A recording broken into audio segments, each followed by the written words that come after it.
This is Stephanie from statisticshowto.com, and in this video I'm going to show you how to find the standard error in Excel.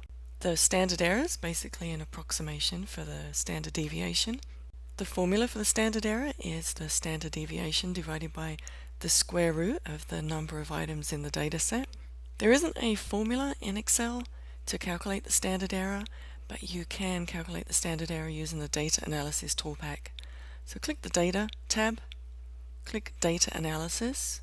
If you don't see the Data Analysis tab, you need to install the Data Analysis Toolpack. Click Descriptive Statistics. Click OK.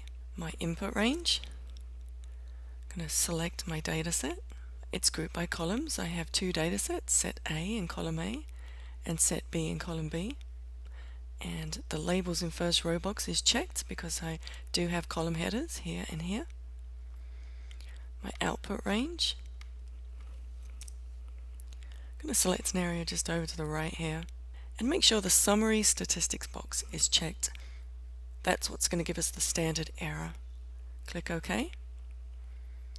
And here's my standard error for dataset A. And here's my standard error for dataset B. That's how to find a standard error in Excel. Visit us at statisticshowto.com for more Excel tips and videos.